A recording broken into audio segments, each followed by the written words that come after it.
Hi, and in this video I'm going to be taking a close look at the Alliance as a faction in terms of home and roots and settling.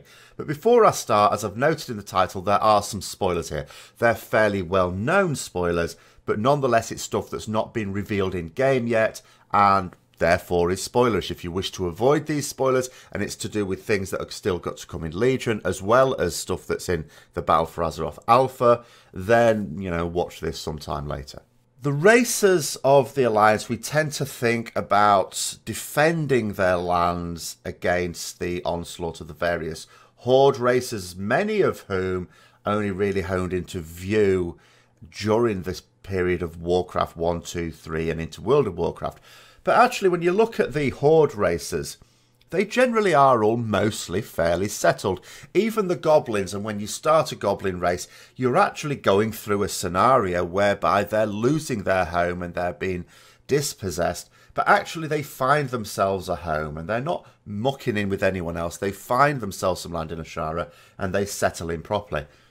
Now, when you look at the Alliance racers, and really carefully, well, this isn't happening at all. In fact, if anything, as opposed to the Horde, where we consider them to be just this disparate group of people who've come together in an alliance of convenience, they don't really naturally go together. Okay, the Tor and the Orcs and the Trolls have been tied together by Thrall, but nonetheless, they're all sort of very separate.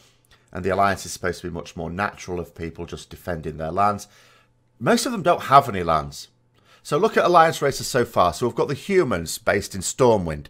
We've got the dwarves based in Ironforge. And we've got the night elves based in Teldrassil in Darnassus.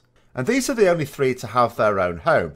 All the rest are refugees. The gnomes have been sponging off the Ironforge dwarfs since World of Warcraft first came out. They've now built a shanty town outside Nomragan, but not actually got back there. In fact, what have they done? They've just created an environmental calamity. The Worgen have been ejected from Gilneas and are now camping with the Night Elves, stuck in a little corner of Darnassus. Draenei just means the exiled ones. And now they can't even go back to Argus because it was first of all cracked open like an egg by the Legion, and who knows what's actually supposed to have happened as it disappeared off into a red dot now to become a Titan prison. I certainly doubt it's intended to be habitable anymore. You might almost imagine that Draenor was a proper home for a while, but that didn't last. You can hardly call an upside-down broken rocket a home. The Lightforged Draenei even are more recent removals from that world, but they have nonetheless stationed themselves in orbit around Azeroth. Again, that is hardly a settled environment for them. They are very much refugees now as well, even though they're on their own craft. But of course, they're not staying up there, they're moving down, and where are they moving down to? Well, largely Stormwind and the surrounding areas. The Void Elves were kicked out of Silvermoon for being weird. They now live on a rock. And then the Night Elves, who, yes, have their own home at the moment, but we know, and this is where the spoilers come into it, we know that that's not going to last. They're about to have their tree set on fire, and the Worgen would also then be displaced again. So there will soon only be two Alliance races with their own home. The humans of Stormwind and the dwarves of Ironforge. If Kulturans become the new allied race, then that might make it back to 3 again. But it would still leave 6 Alliance races and allied races as refugees. And here we're thinking about the Horde, as I say, as being the displaced ones, or I tended to have done it anyway. But we were talking about this on the Azeroth review this week, and actually no. The Alliance are the ones who don't have a home. They're the ones who are basically wandering around trying to find a home. In fact, the Alliance is going to be 3/4 a faction of refugees. You might as well turn Elwyn Forest into a giant camp. Now, from Alpha, there is a little bit of a clue as to at least what may happen to the Worgen. Because when you're wandering around Borrelus, which is the capital of Kulturas, you notice, first of all, Gen Greymane is there. Second of all, there is a little section of it, near Proudmoore Keep, where there are a lot of Gilnean flags.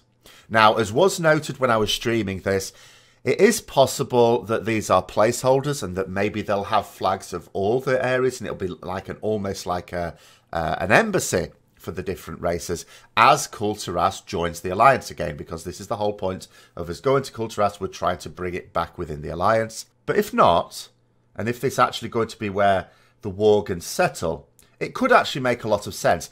In the original maps, when World of Warcraft first came out, and certainly during Warcraft 2, Gilneas was located fairly close to Kul Tiras. It would therefore make a lot of sense that the Kul Tirans and Gilneans shared a lot of cultural and trade links. And as long as Kul Tiras can get over the whole werewolf thing, then actually it makes a lot of sense that they would once again want to establish those cultural links and offer them a little corner of Borrelus to say, do you know what? Why don't you settle here? Now, as for the Night Elves, I don't know necessarily what would happen to the Night Elves. It could well be that they expand on Darkshore. Certainly it could do with tidying up a little bit. Maybe into Ashran Vale, kick out some of the horde that's been encroaching and build that up into a larger area. Or are they going to, like the gnomes, come to, say, Stormwind and perhaps have to settle in a corner of that area? That's the one I haven't seen any clues yet in the BFA Alpha or anything else that's been data mined from the files on the PTR. So if anyone's got any ideas about where the Night Elves are going to settle, put those in the comments below. So I hope you enjoyed some of the thoughts in this video and it's maybe given you a bit of a different perspective on the Alliance and where it's going. If you did, don't forget to like, comment, subscribe and share with other people who might be interested. And until next time, I'll see you later.